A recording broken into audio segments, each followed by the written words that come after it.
প্রভু যীশু খ্রিস্টের মিষ্টি মধুর নামে আপনাদের জয় যিশু। এভরিডেস ব্লেসিংয়ে সকলকে স্বাগত জানাই। প্রিয় বন্ধুগণ, আজ আমি হারানো পুত্রের দৃষ্টান্তটি আপনাদের শোনাবো। আর এটি লেখা আছে পবিত্র বাইবেলে লুক লিখিত সুসমাচার 15 অধ্যায় 11 থেকে 32 পদে। প্রভু যীশু যখন শিক্ষা দিতেন তখন অনেক করগ্রাহী ও পাপীরা তার বাক্য শুনবার জন্য তার কাছে আসতেন। তাদের কাছেই প্রভু এই হারানো পুত্রের দৃষ্টান্তটি দিয়েছিলেন। প্রভু যীশু বললেন, এক ব্যক্তির 2 ছেলে ছিল। তাদের মধ্যে ছোট ছেলে একদিন তার বাবাকে বলল, বাবা, সম্পত্তির যে অংশটা আমার ভাগের সেটা আমাকে দিয়ে দাও। আর তার বাবা তাই করল। কিছুদিন পর সেই ছোট ছেলে তার সম্পত্তি বিক্রি করে সমস্ত টাকা পয়সা নিয়ে দূর দেশে চলে গেল। আর সেখানে সে তার নিজের ইচ্ছা মতো জীবনযাপন করে তার সমস্ত টাকা পয়সা উড়িয়ে দিল। তারপর একদিন সেই দেশে দুর্ভিক্ষ দেখা দিল, আর তখন সে অভাবে পড়ল। আর সে তখন সেই দেশের একজন লোকের কাছে চাকরি চাইল। আর সেই লোকটি তাকে মাঠে শূকর চড়াবার কাজে বহাল করলো। সে শূকরদের সাথে থাকতো।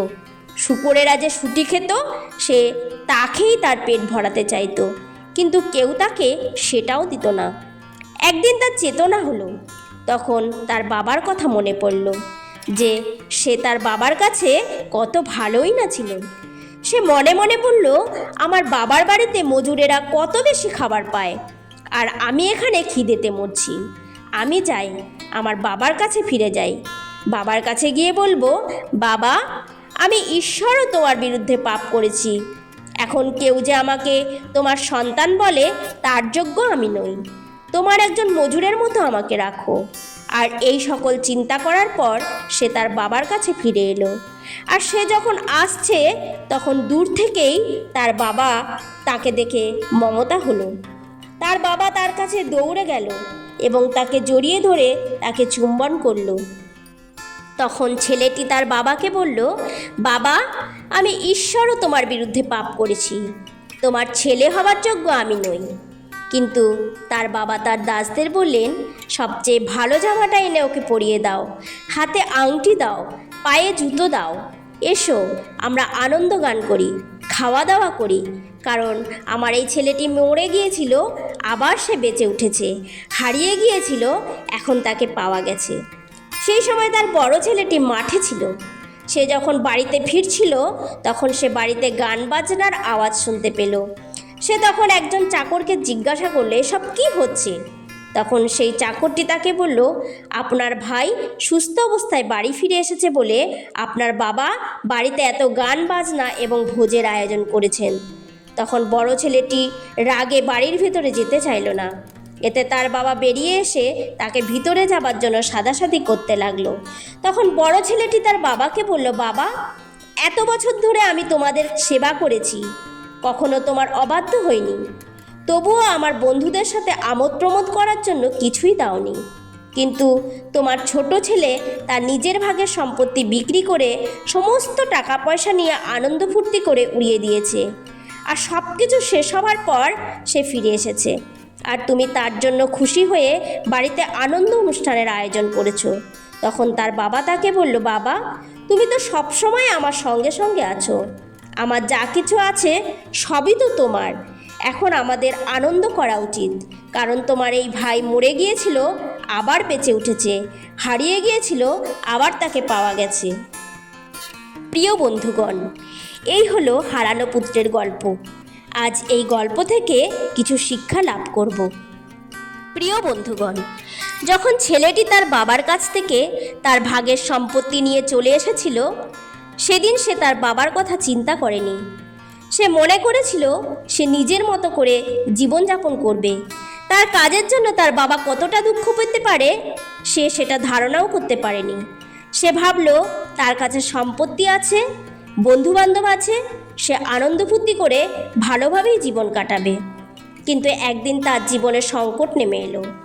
যখন তার টাকা পয়সা শেষ হয়ে গেল, বন্ধুবান্ধব চলে গেল তার কাছ থেকে, তার জীবনে অভাব নেমে এলো। তার থাকার জায়গা ছিল না। সেদিন তার বাবার কথা মনে পড়ল যে সে তার বাবার কাছে কত ভালোই না ছিল। যতদিন তার কাছে অর্থ ছিল, তার জীবনে আনন্দ ফুর্তিতে কাটছিল, সে তার বাবাকে মনে করেনি। প্রিয় বন্ধুগণ, অনেক সময় সেই ছেলেটির মতো একই ভুল আমরা করি। যখন আমাদের কাছে সব কিছু থাকে, যখন আমরা আনন্দে খুশিতে থাকি, তখন ঈশ্বরকে ভুলে যাই, ঈশ্বরকে সময় দিই না। যখন আমরা কষ্ট বা সমস্যার মধ্যে দিয়ে যাই, তখন আমাদের ঈশ্বরের কথা সবার আগে মনে পড়ে। তখন আমরা ঈশ্বরের কাছে আসি, প্রার্থনা করি, তাকে সময় দিই। তারপর যখন দেখি ছেলেটি তার ভুল বুঝতে পারলো, তার বাবার কাছে ফিরে এলো, তার বাবা তাকে দূর থেকে দেখেই দৌড়ে গিয়ে জড়িয়ে ধরে চুম্বন করলো। প্রিয় বন্ধুগণ, যখন ছেলেটি চলে গেল, তার বাবা তার ফিরে আসার জন্য অপেক্ষা করছিল। তিনি জানতো তার ছেলে একদিন ফিরে আসবে। ছেলেটি যখন ফিরে এলো, হতে পারে তার গায়ে গন্ধ ছিল, কারণ সে শূকরের সঙ্গে থাকতো। তার জামা কাপড় নোংরা ছিল হয়তো, কিন্তু সে যখন ফিরে এলো, তার বাবা তাকে জড়িয়ে ধরে চুম্বন করলো। আর সে যখন তার ভুল বুঝতে পেরে ফিরে এলো, তখন তার বাবা বাড়িতে আনন্দ অনুষ্ঠানের আয়োজন করলো। তার ভাই তার অন্যায়ের কথা ভোলেনি, কিন্তু তার বাবা সমস্ত অন্যায় কাজের কথা ভুলে গিয়ে তাকে ক্ষমা করে দিল। প্রিয় বন্ধুগণ, যদি আপনি ঈশ্বর থেকে দূরে চলে গেছেন, যদি আপনি পাপে জীবনযাপন করছেন, আজ আপনি ফিরে আসুন, কারণ তিনি আপনার ফিরে আসার জন্য অপেক্ষা করছেন। আপনি যে অবস্থাতে আছেন সেই অবস্থাতেই ফিরে আসুন।